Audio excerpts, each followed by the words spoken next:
இன்று நாம் பார்க்கவிருக்கும் மூலிகையின் பெயர் எருக்கம். எருக்கம் செடியின் நன்மைகள். எருக்கம் இலையை நல்லெண்ணெயில் போட்டு கொதிக்க வைத்து அந்த எண்ணெயை உடல் முழுவதும் தேய்த்து கொண்டால் மூட்டு வலி, மூட்டுவாதம், இடுப்பு வலி போன்றவை குணமாகும்.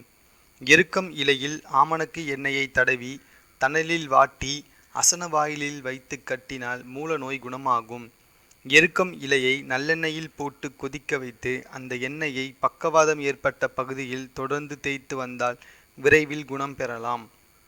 எருக்கம் இலையை எரித்து அதன் புகையை வாய் வழியாக சுவாசித்தால் மார்பு சளி நீங்கும். உலர்ந்த எருக்கம் இலையை பொடி செய்து காயங்கள் மீது தூவினால் அவை விரைவில் ஆறும்.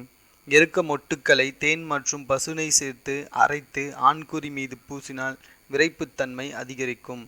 எருக்க மொட்டை வெல்லத்தோடு சேர்த்து சாப்பிட்டு வந்தால் மலேரியா காய்ச்சல் குணமாகும். எருக்கம் பாலை வழுக்கை, குஷ்டம், சொறி சிரங்குகள் மீது பூசி வந்தால் விரைவில் குணம் கிடைக்கும். எருக்கம் வேரை நல்லெண்ணெயில் போட்டு கொதிக்க வைத்து பூசினால் தொழுநோய் குணமாகும். எருக்கம் பாலை பாம்பு கடித்த இடத்தில் தடவினால் விஷம் முறியும். எருக்கம் மொட்டை எடுத்து கசக்கி சாறு எடுத்து 2 சொட்டுக்களை காதில் விட்டால் காது வலி குணமாகும். எருக்கம் பாலை நாய் கடித்த இடத்தில் 2 அல்லது 3 சொட்டுக்கள் விட்டால் நாய்க்கடி விஷம் இறங்கும். எருக்கம் பாலில் வெள்ளை எள்ளை அரைத்து நெற்றியில் பற்று போட்டால் தலைவலி குணமாகும். எருக்கம் பாலை வலி உள்ள இடத்தில் தேய்த்து வந்தால் வாதத்தால் ஏற்படும் வலி குறையும்.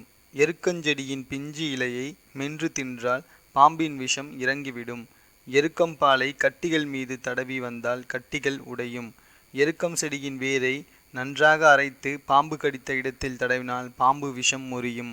எருக்கம் மொட்டை காய வைத்து உப்பு மிளகு சேர்த்து பொடி செய்து சாப்பிட்டு வந்தால் காலரா வராமல் தடுக்கலாம்.